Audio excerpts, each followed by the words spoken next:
So hello friends, आज आहे माझ्या शाळेचा पहिला दिवस आणि सकाळची शाळा असल्यामुळे पप्पा मला उठवण्याचा प्रयत्न करतायत. पण बराच वेळ प्रयत्न करून माझा डोळा काही उघडेना. आडवी तिडवी लोळण घालून कशीबशी मी उठून बसली. खाली येऊन बघते तर आईने माझं दात घासायचं यंत्र आधीच तयार करून ठेवलं होतं आणि मला उठलेलं बघून आईने घडाघडा चपात्या लाटायला सुरुवात केली. इथे माझ्यासाठी अख्ख्या मसूरची भाजी आधीच तयार होती. तोपर्यंत मी झोपेमध्ये माझे होते नव्हते तेवढे दात घसा घासून टाकले आणि इथे बघा या बिनकामाच्या माणसाची लुडबुड चालू आहे.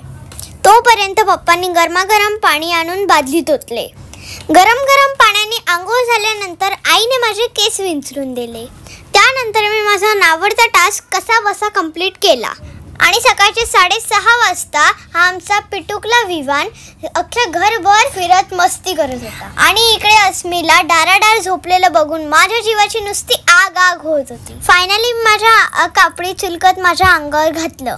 तोपर्यंत इकडे आईने डबा रेडी करून माझ्या हातात दिला. नंतर मी देवाला सडसडीत गाडाना घालून माझ्या शाळेचे सगळे दिवस चांगले जावो अशी मी प्रार्थना केली आणि नंतर मी सगळ्यांना टाटा बाय बाय करून शाळेत जायला निघाली.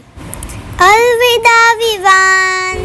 तर फायनली मी शाळेत पोचलेली आहे आणि हा माझा छोटासा व्लॉग तुम्हाला कसा वाटला ते कमेंट करून नक्की सांगा. भेटूयात पुढच्या व्लॉगमध्ये. तोपर्यंत बाय.